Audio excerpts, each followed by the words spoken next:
बारीक अंतर। पहले हमने बोल दिया कि एक ही बात है, लेकिन अब बारीक अंतर भी बता देते हैं। संत में और गुरु में एक बारीक अंतर है।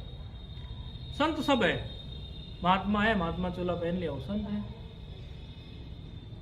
लेकिन यदि उन संत के प्रति आपकी गुरु बुद्धि भी हो गई, सीखने की बुद्धि, गुरु बुद्धि माना सीखने की बुद्धि।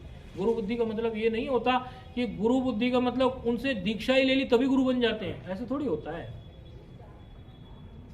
कई बार लोग इस बात में बड़े हेजिटेट हो जाते हैं कि गुरु दीक्षा लेनी पड़ती है। अरे दीक्षा क्या, जिससे सीखो सो गुरु। अवधूत दत्तात्रेय जी की सब कथा जानते हैं। 27 गुरु का मतलब क्या, 24 गुरु का मतलब क्या है? सीख रहे हैं ना उनसे, वो उनको सीखने को मिल रहा है ना। यदि उनको सीखने को मिल रहा है तो उनको गुरु मानते हैं वो। हमें कई लोग ऐसी ऐसी बातें बता के चले जाते हैं, हमारे सेवक, साथ रहने वाले विद्यार्थी। आप लोगों को जो ये विद्यार्थी विद्यार्थी शब्द कह रहे हैं ना, पढ़ने वाला या विद्यार्थी, वो विद्यार्थी सब महात्मा ही हैं। कोई नाथ संप्रदाय का, कोई आर्य समाज परंपरा का, कोई कहीं का, वो महात्मा हो गए। उस समय पढ़ाई लिखाई उनकी हो नहीं पाई, फिर उन्हें लगा कि शास्त्र में गंभीरता से। अब ये तो पता नहीं चलता ना किसको किस किस किस उम्र में रुचि हो जाए। अभी बैठे सामने आपके, अभी इन्होंने कल मेरे से क्या पूछा, तो सामने ही आपके आपके गुरु भाई, सबके गुरु भाई आप। वो कहने लगे कि मेरी रुचि थोड़ी थोड़ी सी षड दर्शन में होने लगी है। हाँ, मैंने पूछा, बहुत अच्छा लगा मुझे, है षड दर्शन में रुचि हो रही है, ये तो बड़ी अच्छी बात है। और मुझे आप एक कागज पे लिख के जो षड दर्शन है उनका सबका जो है राइटर्स, जो जिनसे मैं सरलता से समझ सकूं और अच्छे राइटर हों उनके, वो लिख लिख के दे दीजिए कि उनकी टीकाएं हैं, पुस्तकें। मैंने कहा वैसे तो गुरुमुख से ही पढ़ने का विधान है, गुरुमुख से ही शास्त्र अध्ययन करना चाहिए। तो बोले कि मेरी अभी कुछ जिम्मेदारियां शेष हैं, वो जिम्मेदारियां मैं आपकी बात को अभी इतने लोगों में उजागर कर रहा हूँ, पीछे हटे तो इतने लोग टोकेंगे। आपकी जिम्मेदारियां हैं मेरी, कुछ वर्ष, 2-2.5 वर्ष में मैं वो जिम्मेदारियां निपटा दूंगा। मेरी बिटिया की शादी मात्र शेष बचती है, बिटिया की शादी हो गई तो मैं बाबा ही बन जाऊंगा। बोले पूरी तरह से, बोले मैं भजन ही करूंगा। जानबूझ के उजागर की मैंने इनकी बात। अब यदि वो पीछे हटे तो आप लोग उनको टोक लेना। यदि 3 साल में उनकी बेटी की शादी हो गई, मानो 2 में, 2.5 में, 3 में हो ही जाएगी, बच्चे पढ़े लिखे इनके ठीक पढ़ रहे, और वो पीछे हट गए, वो कह रहे मैं तो बाबा नहीं बनना। तो बोल देना महाराज जी आए थे भरे मंच में, सबके सामने बोला था, अभी भजन करोगे कि नहीं करोगे बोलो। अरे भाई आप ये बताओ, हम लोगों को सन्यास जयंती होती है, इतना बड़ा भंडारा रखते हैं, आप उसके पीछे कोई मनोवैज्ञानिक कारण भी तो खोजो। महात्मा फिर वापस संसार में नहीं आ सकता, ढिंडोरा पिट गया है। अब ढिंडोरा पिट चुका है, अब हम तो भजन करेंगे। अरे जब विवाह भी होता है, ये ढोल ढपड़े इतने बजते हैं, आपको क्या लगता है कि केवल इसका यही कारण है कि जिसका खाया है उसको खिलाना है? वो एक बात है। समाज के सामने ढिंडोरा पिट चुका, विवाह हो गया, इस कन्या को इस वर को दे दिया, एक सहमति हो जाती है समाज के बीच में। व्यक्ति का मन क्या है ना, फिर यदि उसको कभी कभी दुर्बल भी हो जाए, पीछे हटने का मन करे, देयर इज नो बैक, कोई वापस आने का कोई रास्ता ही नहीं, कम बैक है नहीं, कोई रास्ता ही नहीं, कहाँ आओगे पीछे। तो ये इनकी बात हमने सुनी है, तो बहुत अच्छी बात है। इनकी बुद्धि ऐसी बन रही है कि हमें षड दर्शन का विचार है, षड दर्शन हम पढ़ना चाहते हैं। तो गुरुमुख से मैंने कहा पढ़ो, नहीं तो आप बोले, हमने पूछा कैसे आपको रुचि हो रही है, कह रहे खाली रहता हूँ एकांत में। देखो एकांत के लाभ भी होते हैं, आप देखिए एकांत में कई लोग आजकल 2-2 GB डेटा फ्री मिलता है ना, तो वेब सीरीज भी देख सकते हैं। वेब सीरीज चलती है ना आजकल, एक लॉन्च होगी, फिर दूसरी, फिर तीसरी। पहले जो सिनेमा था वो 3 घंटे का था, 2.5 घंटे का सिनेमा था, पिक्चर 2.5 घंटे की थी, सिर्फ आपके 2.5 घंटे बर्बाद हुए।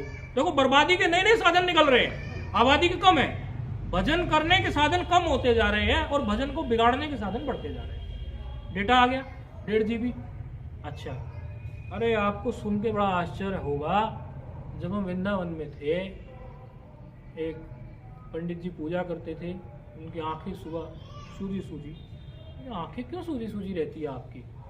उन्होंने कुछ गोलमोल कर दिया। हमने कहा भाई सही कारण बताओ। कहने लगे कोई कारण नहीं महाराज जी, कोई कारण नहीं। एक दिन अब वो रात को 1-2 बार कभी पेशाब करने की आदत होती है किसी किसी को, तो ये हम गए पेशाब करने, हमने देखा लघु शंका के लिए जब हम गए, अरे पंडित जी तो लगे हुए हैं वीडियो देख रहे हैं कोई। मैंने कहा कि इसलिए सूझी रहती है रात को वीडियो देखते हो ना तो टाइम। तो उसने उसका जवाब सुनो, देखो ब्राह्मण देवता ने हमें जवाब क्या दिया, हमें सुन के आज भी सोच होता है। कहते महाराज जी ये बताओ 1.5 GB डेटा मिला है, रोज खत्म करके सोना है ना। बोले इंटरनेट का 1.5 GB डेटा है मेरे पास, उस 1.5 GB को कंज्यूम करके सोना है, खत्म करके सोना है। अरे डेटा ही तो 1.5 GB फ्री मिला है, जीवन तो तेरा है भाई, आंखें तेरी है, इंद्रियां तेरी है, इन इंद्रियों को 1.5 GB डेटा खत्म करने में लगा रहा है। तो बर्बादी के साधन दिनों दिन बढ़ते जा रहे हैं और आबादी के साधन कम बढ़ रहे हैं, लेकिन उन्होंने सदुपयोग किया। जैसा इन्होंने हमें कल बताया कि हम एकांत में रहते हैं, इंटरनेट लगा था तो कई यूट्यूब पर कई ऐसे चैनल, क्योंकि ये कोरोना काल में बहुत सारे चैनल्स क्रिएट हो गए, कई महात्माओं ने भी व्याख्यान ऑनलाइन देने शुरू कर दिए, बहुत कंटेंट ऑनलाइन मिलने लगा। बोले हमने उनको सुनना शुरू कर दिया और हमें लगा कि भाई ये तो बढ़िया चीज़ है, षड दर्शन का भी विचार करना चाहिए। बोले हमने पढ़ी सारी चीज़, मैंने कहा ठीक है अच्छी बात है, अब आप पहले पढ़ो, खुद से पढ़ो, फिर जो है जो शास्त्रीय परंपरा है उस शास्त्रीय परंपरा के अनुसार ही पढ़ना। यदि अभी आपको समय नहीं है, भाई घर की जिम्मेदारी है तो जिम्मेदारी पूरी करनी चाहिए। जो गृहस्थ जीवन में प्रवेश किया है तो बच्चों का विवाह कर दीजिए, बिटिया का विवाह कर दीजिए, उसके बाद जो है आप परंपरा से गुरु की शरण जाना। गुरु मेवा विगच्छेत, मुंडक उपनिषद। कैसे? समित पाणी, समित पाणी होकर, समित पाणी का मतलब होता है सूखी हुई लकड़ी के समान होके जाओ, वैराग्य से भरे हुए। इसलिए उसका सूखी हुई लकड़ी लेके जाने का विधान कर दिया कि ये सूखी हुई लकड़ी लेके जा रहा हूं गुरुदेव, मैं भी ऐसा सूख चुका हूं, अब मुझे ज्ञान चाहिए, संसार के रसों में मुझे कोई सार नहीं। तो सूखी हुई लकड़ी लेके जाता है ब्रह्मचारी, समित पाणी, गुरु मेवा विगच्छेत। फिर गुरु का लक्षण भी कर दिया कि गुरु कैसे हो? बोले क्षोत्रियम ब्रह्मनिष्ठम, क्षोत्रिय हो, ब्रह्मनिष्ठ हो। क्षोत्रिय मतलब शास्त्र के जानकार हो, ब्रह्मनिष्ठ मतलब जन्म ब्राह्मण हो, सामान्य तौर पे बता रहे हैं। तो क्षोत्रिय ब्रह्मनिष्ठम। फिर क्या करो? बोले उनके पास जाओ और फिर जो है क्या सीखो? जो कृति से साध्य नहीं है, अकृत जो है, नास्ति कृतेन कृतम, जो कृति से साध्य नहीं है अर्थात जो करने से प्राप्त नहीं होता, जो सदा प्राप्त है, उस विज्ञान को जानो। तद विज्ञानार्थ, उसके विज्ञान के लिए गुरु के पास जाओ। तो वही बात हमने इनको बोली कि भाई देखो, आप षड दर्शन पढ़ने के लिए पुस्तक हमसे लिखवा लो। हमने लिख दी, पुस्तक लिख दी, जो राइटर थे वो सब लिख के इनको दे दी। लेकिन जब आपका वास्तव में मन बनेगा 2 साल, 2.5 साल, 3 साल के बाद, आपने कहा कि बिटिया की शादी होगी और फिर मैं भजन ही करूंगा, मैं कहा ये तो बड़ी सुंदर बात कह दी आपने, तो फिर आप परंपरा से शास्त्र अध्ययन कर लेगा। बिल्कुल आपका अनुभूति खिलेगी, आपका ज्ञान खिलेगा, सारी चीजें हो जाएंगी, कोई समस्या आपकी नहीं है। तो बात चली थी कि जब एक बात सभी लोगों के सामने उजागर हो जाती है, सामने आ जाती है, तो व्यक्ति मुड़ के फिर देखता नहीं। इसीलिए कई बार उजागर करना भी अच्छा ही होता है, उसमें भी कुछ ना कुछ हमारा फायदा ही छिपा होता है। अब हम यहाँ बैठे हैं, सब कुछ उजागर है, जो है सो पीछे रह गया, सहज भाव में रह गया, हमने छोड़ा नहीं, रह गया। व्यक्ति में सामर्थ्य नहीं होता छोड़ने। ये तो व्यक्ति मूर्खता है उसकी, वो ये कहता है मैंने त्याग कर दिया। त्याग करने का सामर्थ्य है नहीं व्यक्ति में। वो तो ईश्वर को ऐसी बुद्धि बना देता है, ऐसा मन हो जाता है, वो ऐसे क्षण आ जाते हैं कि व्यक्ति उपराम हो जाता है, ईश्वर की कृपा हो जाती है, उपराम हो जाता है। 10 दिन पहले मैंने एक महात्मा को क्या बोला, वो महात्मा जी एकदम पूरे ऐसे हो गए, बड़ा विरक्त होते जा रहे हैं, दिन पे दिन विरक्त होते जा रहे हैं। कह रहे हैं महाराज जी अब तो हमारा मन जो है महात्माओं को अध्ययन कराने का भी नहीं बनता, अब हम और विरक्त हो गए। मैंने कहा बहुत अच्छी बात है ये तो। कहने लगे और भगवान ने अपने आप ही सब कुछ कर दिया। वो महात्मा जी तो 70 वर्ष के हैं, लेकिन हमारा उनके साथ अच्छा स्नेह है। क्या कर दिया भगवान ने कि एक तो हमारी 2 आंखें बढ़िया चलती थी, उनमें रोशनी कम करनी चालू कर दी। अब ज्यादा रोशनी रहती तो हमें फिर वो रहता कि लाओ पंक्ति लगाओ शास्त्र की, ये फलां दर्शन है, ये वेदांत है, लगाओ पंक्ति। हम पंक्ति लगा रहे थे, वो हमारी आंखें कर दी कमजोर भगवान ने। दूसरा जो है, हमें अब बीच बीच में जो है 15 दिन में एक बार बुखार झटका दे देता है, और अगले दिन का हमारा अपने बच्चों को पढ़ाने का पाठ है वो छूट जाता है। जितने महात्मा बैठते हैं उनको भी सबकी छुट्टी करनी पड़ती है। मैंने कहा ये तो बहुत अच्छा हो गया। कई बार ऐसा होता है, कई विद्वानों को देखा हमने, कई महात्माओं को देखा हमने। देखा मतलब अभी देखा, पिछले 4 साल में ही देख लिया। देखा मतलब ऐसा नहीं कि 10 साल पहले, अभी पिछले 4 साल में भगवान ने ऐसे ऐसे लोगों से मिला दिया कि देखें कि उनकी जवानी की स्टोरी सुनते हैं, युवावस्था की, तो दिन में 16 घंटे महात्माओं को बैठकर गुरुकुल चला दिया उन्होंने। 16 घंटे पढ़ा दिया। 16 घंटे पढ़ाना, आप सोचते होंगे ये तो थोड़ी सी अतिशयोक्ति सी हो गई। पढ़ा दिया, पढ़ा ही दिया, नींद ही पूरी नहीं की, क्योंकि कोई पढ़ाने वाला था ही नहीं। और शैली इतनी अच्छी थी महात्मा की कि जो एक बार सुन लेता था वो महात्मा कहता था, गुरुजी पूरी काशी एक तरफ और आप एक तरफ, ऐसा था। लेकिन अब जो है उनका क्या है, अब वो किसी से मिलते भी नहीं, किसी से उन्हें कोई लेना देना भी नहीं, और एक सेवक नियुक्त कर दिया है कि भाई मेरे कमरे में कोई ना आए। आधी कटोरी भर मूंग दाल फुल्का खाया नहीं, ऐसे हो गए बिल्कुल अपने में, फुल एकदम पावरफुल और पावरफुल। तो भगवान ही त्याग करवा देते हैं। ऐसा नहीं है कि ये सोचे कोई व्यक्ति मैं कोई चीज छोड़ सकता हूं, मुझमें कोई सामर्थ्य है। ऐसे तो फिर जो दम्भ करके छोड़ते हैं, फिर भगवान उनको पकड़वा भी देता है दोबारा। दम्भ करके मैं त्याग कर सकता हूं, ऐसा दम्भ करे वो तो संभव नहीं है, भगवान ही कराते। तो हम महाराज जी तक आते हैं लौट के, जो हमें बोले कि ये तो हमारा भगवान बड़ी कृपा कर रहे हैं और आंखें भी ऐसे हो रही। हमने उनसे कहा ये तो अच्छा हो रहा है महाराज जी, हम आपको सिनेमा की एक पंक्ति सुना देते हैं। बोले क्या? बहुत ठाके मार के ऐसे। फिर वो जब हमने सुनाई, बोले आप ऐसे मूड के हैं, आप चारों तरफ से कहाँ से आपका ज्ञान है बड़ा। मैंने कहा पढ़ाई लिखाई पहले की हुई है, सभी तरह के लोग मिले हैं, सारी दुनियादारी देखी है, जिस विषय पे चर्चा करने चाहो उस विषय की बात बता सकते। एक बालक था, वो आश्रम उनको मिल गया, बड़ा आश्रम है बहुत, और वो वहाँ के जो महात्मा है वो उन महात्मा का भतीजा है, ब्रह्मचारी भतीजा है उनका महात्मा का। अब वो भतीजा जो है उसको वैदिक विद्या में रुचि नहीं रही, तो उसने सोचा मैं लौकिक विद्या पढ़ लूं। नहीं तो इतना बड़ा आश्रम है, तुम्हारे जो समझो ताऊ चाचा है वो इतने बड़े महात्मा है, तुम स्वयं क्यों नहीं महात्मा बन जाते। लेकिन पता नहीं बुद्धि उसकी कैसी हो गई, वो बीटेक में चला गया। हमने अपने मन में सोचा अरे तो ये बीटेक एमटेक छोड़ के इधर आए और तू बीटेक में जा रहा है, लेकिन उसको बोला नहीं हमने। तो एक दिन वो हमें मिल गया, अब उसको पता नहीं था। मैंने कहा सुन जरा। अब उसको ये एटीट्यूड था, इतना बड़ा आश्रम बीघों के बीघों में, तो मुझे कोई क्या कह सकता है, आगे उत्तराधिकारी तो मुझे ही बनना है, भले मैं बीटेक में जाऊँ या एमटेक में, क्योंकि महाराज के आसपास और तो कोई दिखता नहीं है। उसे अहंकार था, तो कुछ सेवा करता नहीं था। तो पास में एक महात्मा थे, उनका सिलेंडर आया, पास की ही कुटिया में वो थे, इस कुटिया में हम थे।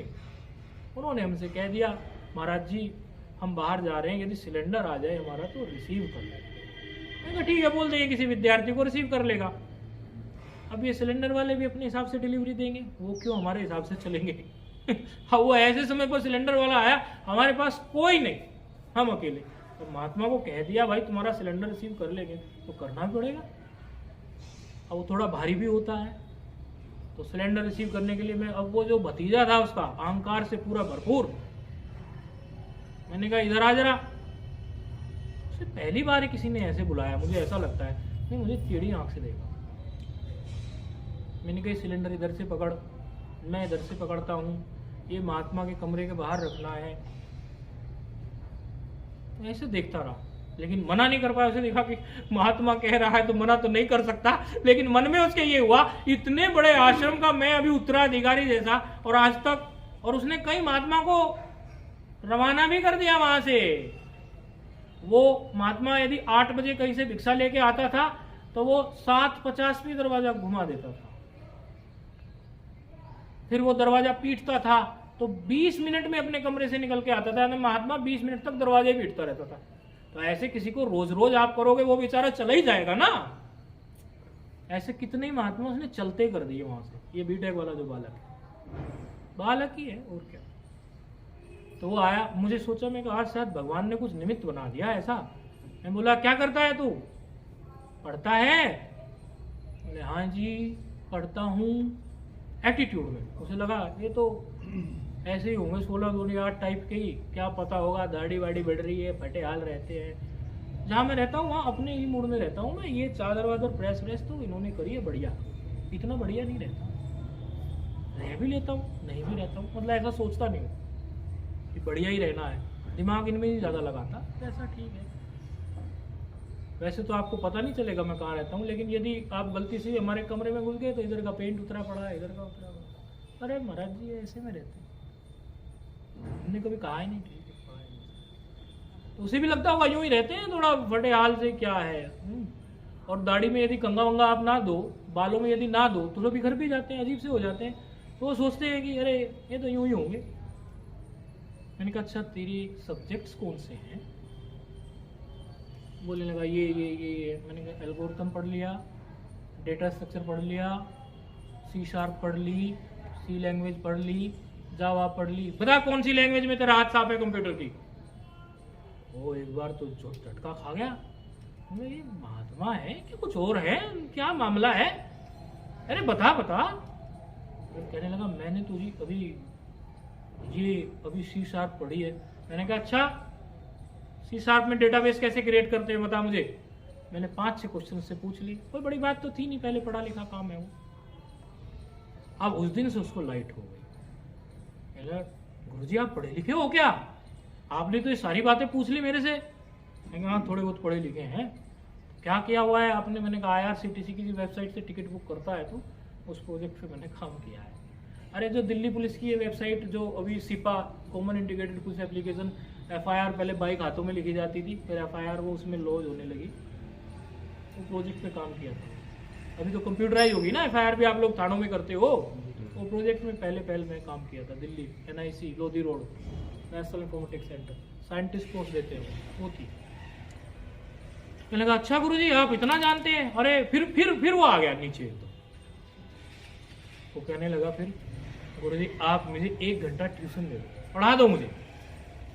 मैंने कहा अब तो मैं आपको संस्कृत पढ़ा सकता हूँ, अब तो मैं आपको भगवत गीता पढ़ा सकता हूँ, अब तो मैं आपको योग पढ़ा सकता हूँ, सांख्य पढ़ा सकता हूँ, न्याय पढ़ा सकता हूँ, वैशेषिक पढ़ा सकता हूँ, पूर्व मीमांसा पढ़ा सकता हूँ, वेदांत का वेदांत परिभाषा पढ़ा सकता हूँ, पंचदशी पढ़ा सकता हूँ, भामती कल्पतरु तक पढ़ोगे तो भी पढ़ाने की हिम्मत रखता हूँ। लेकिन आप कहने लगो कि मैं आपको कंप्यूटर साइंस पढ़ाऊं या कुछ और पढ़ाऊं। हाँ कुछ दिन पहले हमने अवश्य ही एक महात्मा को जरूर अंग्रेजी पढ़ा दी थी। क्यों? क्योंकि वो महात्मा अमेरिका जा रहे थे, उनको जरूरत थी, वहां कैसे बात करें। तो ये जो बात बताई आपको कि ये वो व्यक्ति था और उसने ऐसा अहम दिखाया और ऐसा आश्रम था, ऐसा था, ऐसे करके, ये तो बीच में प्रसंगवशात आ गई। तो हम उन महात्मा जी से बोले, मैंने कहा महात्मा जी आपकी तो वो हालत हो गई है, आंखों की रोशनी जा रही है, भगवान ही कर रहे हैं। और ये आप किसी को अध्ययन अध्यापन कराना छोड़ते, आप में सामर्थ्य नहीं था। हम लोग त्याग नहीं कर सकते, त्याग का सामर्थ्य हम में है ही नहीं, ईश्वर ही ऐसी बुद्धि कर देते हैं हमारी। ये भगवान आपकी आंखों की रोशनी ले रहे हैं, ऐसे कर रहे हैं। लेकिन ये तो वही बात हो गई, अब आपको किसी से कोई लेना देना नहीं कि ये दुनिया ये महफिल मेरे काम की नहीं। बोले अच्छा, बड़े जोर से हंसे, बड़े जोर से बोले सच कह रहे हो, मुझे अब दुनिया महफिल मेरे काम की है ही नहीं भाई। इतना सा मुझे भूख ज्यादा लगती नहीं, 1 कटोरी भर मेरी मूंग दाल और 2 मेरी रोटी, फिर मैं इतनी बड़ी महफिल भी बनाऊं, लोगों को कुछ का कुछ कराऊं, अब तो मेरे किसी काम की है नहीं। जीवन भर मैंने वो तपस्या कर ली है कि मैं कहीं भी बैठूं, तत्व और त्वम का शोधन करना, तत्वमसी को मैं ठीक से शोधित कर लेता हूं, मैं बैठता हूं तो। अब मुझे जो है अन्य किसी चीज की कोई आवश्यकता भी नहीं है, और मेरी वैचारिक शक्ति इतनी प्रबल हो गई है, मैंने जीवन भर इतनी पढ़ा के महात्माओं को, मेरी वैचारिक शक्ति इतनी प्रबल हो गई है कि मुझे तो बैठे बैठे ज्ञान समाधि रहती है। तो बोले इसलिए आपने सही कहा, ये दुनिया, ये महफिल मेरे काम की नहीं। तो ऐसी यदि जीवन में घटना घट जाए, यदि किसी के संसार में रहते रहते भी घट जाए, ये दुनिया महफिल दिख तो रही है, सभी दिखते हैं, लेकिन आपके वो किसी काम की नहीं है, आपके वो किसी काम की नहीं है। अरे भोगों का कुछ मूल्य है ही नहीं। लेकिन ये बातें जो हैं ऐसी लगती हैं कि सुनी सुनाई सी तो हैं, दिन रात हम बात भी कर रहे हैं, लेकिन इन बातों को पकड़ने का हमें हिम्मत नहीं होती। तो बोले ये तो हम जानते थे बात कि भाई बात अच्छी है, और उन बातों पे चलने का हमारे में हिम्मत नहीं होती। इसमें आपने कौन सी नई बात बता दी महाराज जी यहाँ आके बड़ौत में? तो हिम्मत हो जाती है। कैसे होती है? यदि आप हिम्मतवरों का संग कर लें तो। एक बालक को आज हम सुबह सुबह यही बात कह रहे थे, मैंने कहा बेटा अगर जीवन में हमारे नेगेटिविटी है, नकारात्मकता है, और नकारात्मकता हमारी किसी उपाय से, किसी बल से नहीं गई है, तो जो अत्यंत सकारात्मक व्यक्ति हो केवल उनका संग करो। जीवन की नकारात्मकता को दूर करने का, अरे कई कई फीट तक वो ऊर्जा होती है। एक ही बात मैं लोगों को बोलता हूं जो मेरे आसपास आते हैं, मैं किसी चीज की कोई गारंटी नहीं लेता कि तुम्हें कहीं स्वर्ग में पहुंचा दूंगा या कोई कहीं पहुंचा दूंगा, लेकिन एक बात को आप 100 या 200 रुपए के स्टैम्प पेपर पे लिख के ले जाओ कि मैं आपको एक ऐसा विचारक बना दूंगा कि आप सब कुछ यही अनुभूत करोगे। कल दत्तात्रेय जी की कथा बताई थी, जो लोग थे वो उन्होंने सुनी होगी। दत्तात्रेय जी जैसे अवधूत,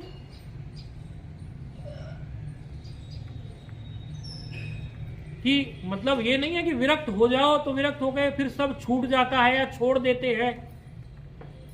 साधन जो हमारे पास है ये प्रकृति का है, शरीर,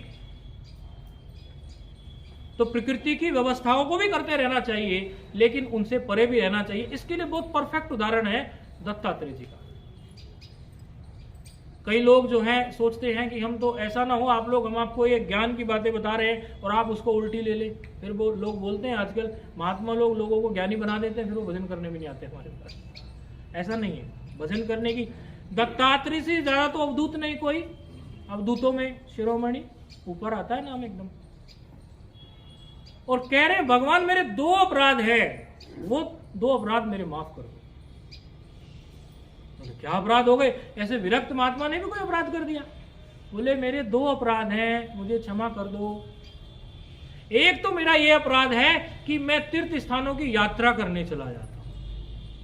अब आम आदमी ये बात सुनेगा कि तीर्थ स्थानों की यात्रा करने चले जाते हैं, इसको वो अपराध क्यों कह रहे हैं? ये तो सही बात है, और बिल्कुल सही बात है। अब इसके दोनों पक्ष सुन लेना कान खोल के, ऐसा ना हो एक पक्ष सुन लो मीडिया वालों की तरह और दूसरा पक्ष ना सुनो, केवल उस पक्ष को अपनी हेडलाइन चला दो जिस पक्ष से आपका फायदा होना हो। दोनों पक्ष ही सुनना। एक पक्ष में वो क्या कह रहे हैं कि भगवान मेरे इस अपराध को माफ कर दो कि मैं यात्राएं करने चला जाता हूं, बद्रीनाथ भगवान की, केदारनाथ भगवान की यात्राएं करने जाता हूं, मैं ये मैं अपराध कर रहा हूं। फिर उन्हीं के मन में दूसरा अपराध में क्या करता हूं, मैं सुबह उठ के ध्यान में बैठ जाता हूं। तो ये क्या अपराध हुए? दोनों बढ़िया बात, इनको अपराध बता रहे हो। तो उन्हीं के अंदर से फिर उत्तर भी आया। ये जो चिंतक होते हैं ना, विचारक होते हैं, ऋषि होते हैं, जो ऊंची स्थिति के महापुरुष होते हैं, जवाब सारे उनके अंदर ही होते हैं। जितने भी शास्त्र रचे गए हैं उसमें 2 पक्ष होते हैं, एक सिद्धांती, एक पूर्व पक्षी। सिद्धांती भी वो खुद ही बनते हैं, पूर्व पक्षी वो खुद ही बनते हैं। उनकी बुद्धि में ही इतना सब कुछ होता है कि वो जो आप 20 साल 50 साल बाद 70 साल बाद सोचोगे, वो उनकी खोपड़ी में अभी बैठा है कि 70 साल बाद इस प्रकार का तर्क वितर्क हो सकता है, वो पहले लिख देंगे। 70 साल बाद तर्क कुतर्क ऐसा बनेगा, वो शांकर भाष्य में पहले ही लिखा हुआ है, देख लो पढ़ के। भगवत गीता पर जो शांकर भाष्य है या 10 उपनिषदों पर जो शांकर भाष्य है, उसमें जो तर्क वितर्क हो सकता था, वो सारा तर्क वितर्क पहले ही लिख दिया। तो मनीषी इतनी ऊंची स्थिति में बैठे हुए महापुरुष होते हैं, वो अवतार होते हैं ना भगवान के। शंकरम लोक शंकरम, अवतार होते हैं ना वो।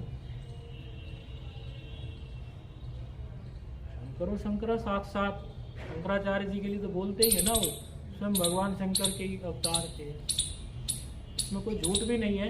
जो शास्त्र को गंभीरता से पढ़ेगा उसको पता चल जाएगा कि थे कि नहीं अवतार, कैसे कैसे सत्य मिलेंगे आपको, कैसे कैसे मिलेंगे, ढूंढ के देखिए।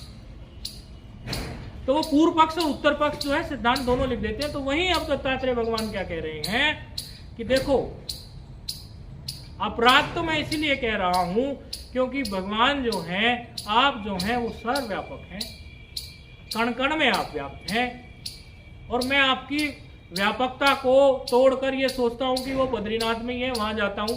आप वहां भी तो है जहां मैं हूं। इसलिए मुझे लगता है कि मैं अपराध कर रहा हूं। और दूसरा अपराध मैं क्या कर रहा हूं कि मैं जिसको कोई जान नहीं सकता, वाणी बुद्धि चित्त जहां पहुंच नहीं सकता, मैं उनको जानने के लिए सुबह समाधि लगाता हूं। ये भी अपराध है।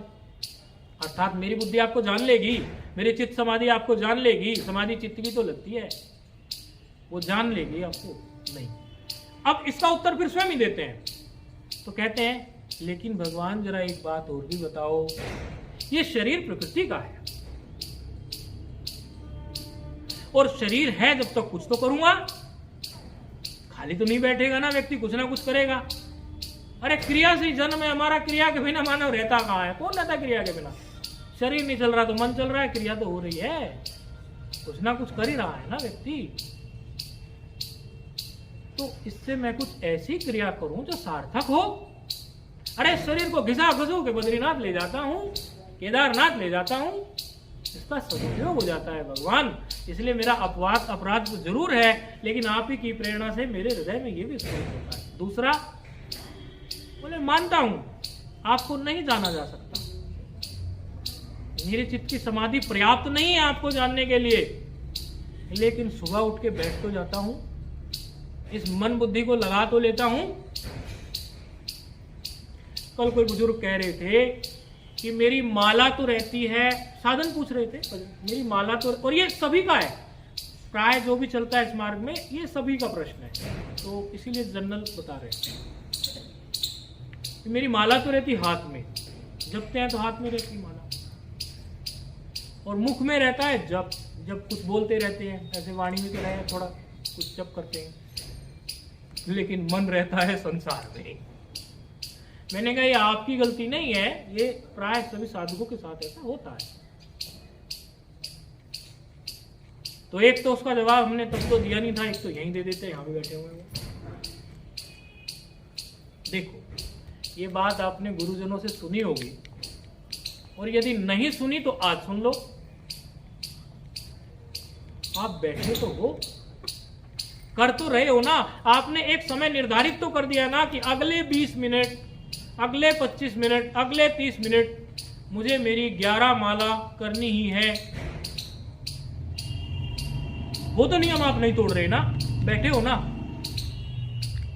अरे भाई आप यहाँ से लेबर चौक से जो लेबर करते हैं अपना राजमिस्त्री इत्यादि का काम कराने के लिए, उसकी 300 रुपये 400 रुपये जो भी दिहाड़ी बनती है उस पर तय करके उसको लेके जाते हैं, और जब उसे लेके जाते हैं वहाँ पर, तो आप उसको लेके जाओ और आपका कुछ ऐसा हो जाए कि आपका मिस्त्री जो है कुछ दूसरा ऐसा काम करने लगे कि उसमें लेबर की जरूरत ना पड़े या कम पड़े, या आप 2 लेबर ले गए और 1 लेबर की जरूरत पड़ रही है, तो एक तो खाली बैठा हुआ था, दूसरा काम कर रहा था, एक से काम चल गया।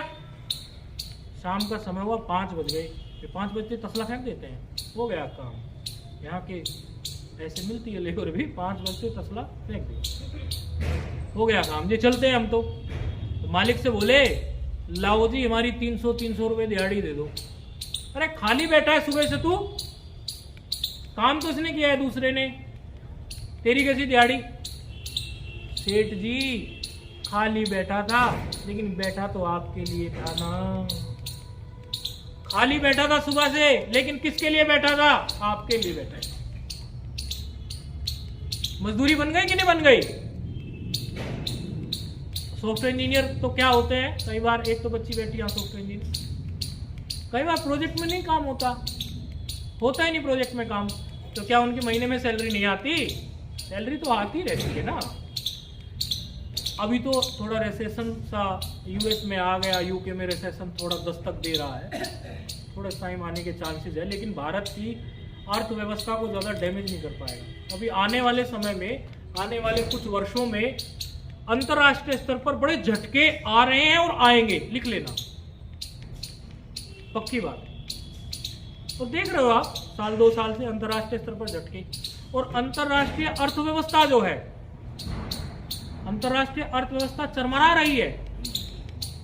यदि आप ठीक से पढ़े लिखे हों और पूरे डेटा को एनालाइज करें, ठीक से उस आंकड़े को देखें, तो आप ये देखें कि उनकी जो सेंसेक्स मार्केट है, भारत की जो सेंसेक्स मार्केट है, उनकी जो है हांगकांग, अमेरिका, डच जोन, वो सब जो मार्केट्स हैं वो सारी ऐसा झटका खाती है, धड़ाक धूम, और यहाँ वाली बस थोड़ी सी गिरती है फिर उड़ जाती है, थोड़ी सी गिरती है फिर उड़ जाती है। ये क्या होना है भविष्य में कि और झटके आएंगे उधर, और झटके हमें भी आएंगे, लेकिन हमारी पीठ को बल देने वाले महापुरुष अभी भी जिंदा हैं। भारत में अभी भी ऐसे महापुरुष हैं जो अपने राष्ट्र के लिए संकल्प करते हैं सुबह बैठ के कि भारत अखंड हो, यहाँ ये विश्व गुरु रहे और उस पद पे आसीन हो, और अन्य भी भारत में आसपास के देश आके मिल जाएंगे। वो तो इतने जल्दी नहीं मिलेंगे, ये आप ऐसा मत समझना कि 1-2 साल का काम है, लेकिन अर्थव्यवस्था की चरमराहट तो आप 2 साल या 3 साल में देख लेंगे। और उसमें ये भी देखना कि आपके भारत की अर्थव्यवस्था कितनी चरमराएगी, वो बहुत कम चरमराएगी, बहुत कम, रिसेशन कुछ आएगा ऐसे। अर्थव्यवस्था की बात इसीलिए बता दी कि कोई सॉफ्टवेयर इंजीनियर हो, कुछ हो, और उसको ऐसा लग रहा हो, क्योंकि सभी के अंतःकरण जुड़े रहते हैं, सभी के अंतःकरण का कुछ कुछ बोलना पड़ता है, कनेक्टेड रहते हैं। जब बैठते हैं तो उस सभी के अंतःकरणों के संकल्पों का कनेक्शन बनता है। तो चिंता करने की बात नहीं है, भारत में मंदी उतनी ज्यादा नहीं आएगी, असर थोड़ा बहुत होगा। भारत में बहुत लोग चिंतित होते हैं, मुझे मिलते हैं ना ऐसे लोग, इसलिए याद आ गई मेरे बात। तो चिंता करने की बात नहीं है, अभी भी यहाँ महापुरुष हैं जो संकल्प करते हैं। बात को घुमा के फिर वहीं लाते हैं, ये तो प्रसंग बताते आप आ गई, सैलरी से आ गई याद, ये बात मजदूर की बताई थी ना। तो जब आप भजन करने के लिए बैठे हुए हैं 10 मिनट, 15 मिनट, 20 मिनट, किसके लिए बैठे हैं भाई? ईश्वर के लिए बैठे हैं ना। तो अपूर्व बनेगा, अदृष्ट बनेगा, पुण्य बनेगा, और उसका फल आपको प्राप्त होगा। हाँ, ये अवश्य बात है कि किसी क्रिया को करने में, किसी काम को करने में, कोई विधि करने में हम उसमें निपुण नहीं हो पाते, कुशलता से नहीं करते, अच्छे प्रकार से नहीं करते, तो फल थोड़ा ऊपर नीचे हो जाता है। लेकिन जब कर रहे हो आप, मन भाग रहा है, तो फिर भी माला तो घुमा ही रहे हो ना, फल तो मिलेगा। एक मजदूर जो सारे दिन बैठा हुआ है और सेठ जी उसको खाली बैठे रहने से भी वो इस बात का अधिकारी हो जाता है कि मुझे मिले, और वो लेके जाता है दिहाड़ी, वो छोड़ के नहीं जाता दिहाड़ी को कि मुझे दिहाड़ी ना मिले, ऐसा होता नहीं, दिहाड़ी उसको मिलती रहती है। तो क्या आप जो भजन करते हैं, आपको उस भजन का फल प्राप्त नहीं होगा? अवश्य ही होगा उस भजन का फल, ऐसा नहीं है कि नहीं होगा। लेकिन अब यहाँ कुछ ऐसे अधिकारी भी हैं जो कुछ पायदान चढ़ चुके हैं अध्यात्म के, जो अध्यात्म का कुछ पायदान, कुछ यात्रा तय कर चुके हैं, लेकिन अब जितनी यात्रा हो चुकी है वहीं घूमना नहीं है। यहाँ ऐसे कई लोग हैं जो कुछ पायदान चढ़ चुके हैं, अर्थात कुछ यात्रा तय कर चुके हैं, तो जितनी यात्रा तय हो चुकी सिर्फ उतने में घूमना नहीं।